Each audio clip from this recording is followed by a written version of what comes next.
Então vamos lá para a continuação da disciplina de histologia aqui no Personal Educa. Meu nome é William e eu vou conduzir mais esse pedaço da disciplina de histologia com vocês, tudo bem?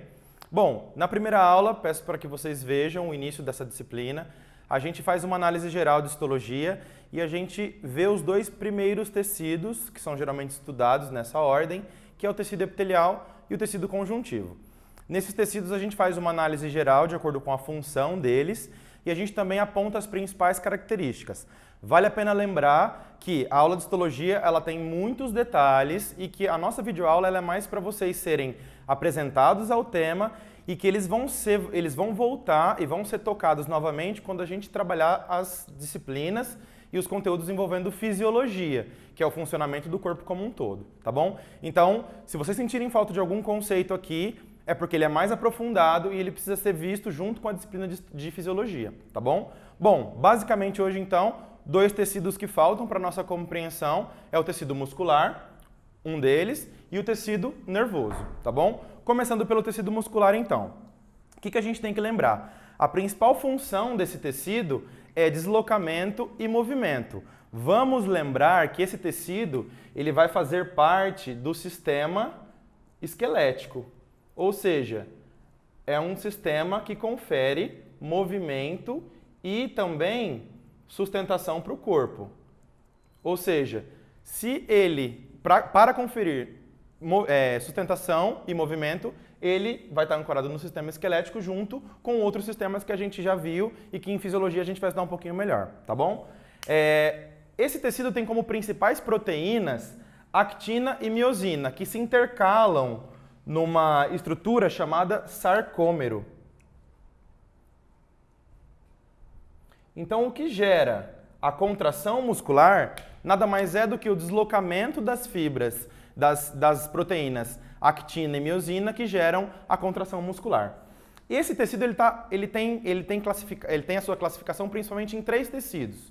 Tecido muscular liso, que é um tecido de contração lenta e involuntária, que está presente principalmente no revestimento de órgãos, junto a alguns órgãos, como por exemplo o estômago. Tá? Percebam que as fibras desse tecido não apresentam estrias. O que significa isso? As estrias nos tecidos favorecem a capacidade de contração daquele tecido. Então, como ele é um tecido liso, a contração dele é lenta e involuntária, ou seja, não controlamos a contração do tecido muscular liso. Em contrapartida, no tecido muscular estriado esquelético e no tecido muscular estriado cardíaco, ambos, como o próprio nome já diz, eles apresentam estrias. Então, o estriado esquelético, ele é aquele tecido que a gente chama popularmente de carne. Ou seja, toda carne que a gente consome, ela é proveniente de um tecido muscular estriado esquelético.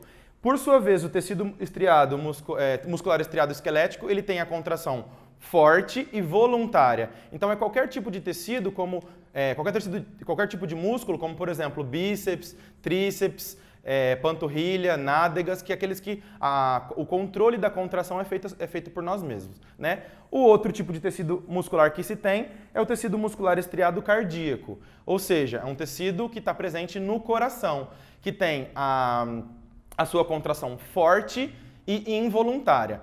Lembra, pessoal, que por conta da contração, o tecido muscular é um tecido que depende muito da presença de oxigênio, tá bom? Para poder exercitar a sua função. E um detalhe importante, as fibras musculares, elas são principalmente classificadas em dois tipos. As fibras de contração lenta e as fibras de contração rápida. Fibras de contração lenta, elas apresentam a maior aporte de oxigênio, maior quantidade de mioglobina, que é a característica que confere oxigênio para o tecido muscular, e as fibras de contração rápida, elas são fibras que têm um menor aporte de oxigênio, elas têm uma menor quantidade de mioglobina, ou seja, se nós formos pegarmos esses dois tipos de fibras e compararmos com tipos de exercício que essas fibras estão associadas, sempre as fibras musculares lentas estão associadas a exercícios prolongados, como por exemplo maratonas, ou seja, essas fibras têm um maior desenvolvimento, um maior recurso para esse tipo de exercício, e as fibras musculares de contração rápida estão mais associadas a exercícios de explosão, porque necessitam de uma contração mais rápida e mais eficiente e que dure menos tempo, que não seja um exercício muito duradouro, beleza? Uma breve pincelada sobre o tecido muscular, a gente vai agora para o tecido nervoso. Então agora, para continuar, a gente vai falar um pouquinho sobre o tecido nervoso, que é o último tecido que a gente vê na disciplina de histologia, mas que a gente vai associar o seu funcionamento também com o sistema nervoso, como que o sistema nervoso se conecta como um todo para exercitar a sua função. Hoje, características gerais do tecido nervoso para a gente começar a entender esse processo. Vamos lá. Então, como todos os tecidos, a gente pega primeiro a função, para a gente ter um maior conhecimento sobre aquelas estruturas, né? Então, a função do tecido nervoso, principalmente, é sensorial, ou seja, é esse tecido que vai estar associado com a recepção de estímulos, com a reação a estímulos e com o comando de diversas funções do corpo, seja por esses estímulos externos ou estímulos internos, né?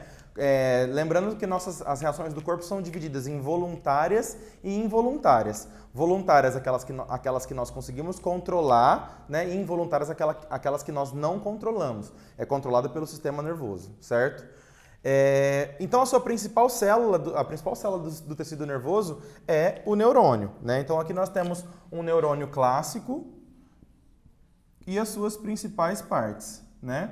O neurônio, pessoal, ele é muito importante que quando a gente entende o neurônio, a gente saiba quais são as suas principais partes que o compõem. Então, a gente tem lá, ó, onde recebe o estímulo, chamado de dendrito, né?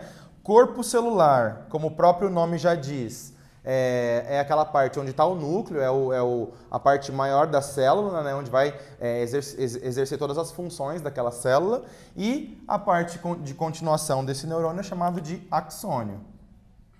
Nesse momento, é importante a gente lembrar que o estímulo no tecido nervoso, o estímulo na célula nervosa, que é o neurônio, ele sempre acontece num mesmo caminho. E esse caminho é sempre dendrito, corpo celular, axônio. Dendrito, corpo celular, axônio. No sentido da seta azul que está representado aqui para vocês. Então, primeiro vai no dendrito, corpo celular, axônio. Certo? É importante lembrar também que o tecido nervoso tem como principal célula de transmissão o neurônio, mas que ele tem uma célula muito importante que sustenta esse neurônio no tecido, que é chamado de célula da glia, que seria essa célula aqui, ó, que teriam várias delas em volta desse tecido, ancorando essa célula no tecido.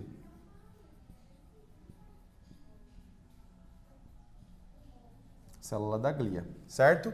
Bom, o neurônio também tem uma característica muito importante, que é a presença de uma proteína chamada mielina, que aqui para vocês está representado também em azul. A mielina, ela é uma proteína que favorece, otimiza a transmissão do estímulo. Então, se no caso a mielina tiver limitada ou prejudicada no tecido nervoso, aquele impulso vai ser transmitido de uma maneira mais dificultosa. Ou seja, existem algumas doenças, algumas características que estão associadas, possivelmente, com a perda de mielina no tecido nervoso. Um exemplo delas é o Alzheimer. Ou seja, pessoas que têm algum tipo de alguma doença que confere o prejuízo no tecido nervoso, nesse caso, a ausência de mielina. Lembrando que a mielina otimiza, ela facilita a transmissão do estímulo, certo? Os neurônios eles também são classificados de acordo com o seu tipo, né? Podendo ser aferente ou neurônio sensitivo, aquele que leva o estímulo até o sistema nervoso central, cérebro ou medula, que nesses locais esse estímulo vai ser processado e encaminhado até um membro, até um órgão do corpo para ser reagido, para aquela reação acontecer. O neurônio que leva até o órgão é chamado de neurônio eferente. O neurônio que leva até o sistema nervoso central é chamado de neurônio aferente. E mais um detalhe para a gente começar a falar de tecido nervoso, a gente tem que lembrar que é nesse tipo de célula, nos neurônios, onde acontecem as sinapses. Lembra, pessoal, que sinapse não é uma região e não há contato entre dois neurônios. Assim que termina o axônio de um neurônio, essa região de espaçamento entre um neurônio e outro é chamada de sinapse ou fenda sináptica. Ou seja, o dendrito do próximo neurônio, na presença de neurotransmissores, vai conseguir levar essa informação até o membro ou até o órgão-alvo que essa informação necessita ser levada. O funcionamento do sistema nervoso em termos de polarização e despolarização das células e na questão do seu funcionamento em termos de sinapse, a gente vai ver um pouquinho melhor quando a gente estudar fisiologia, tá bom? Então essa era a nossa ideia geral de histologia. Eu espero que tenha ajudado vocês e até a próxima.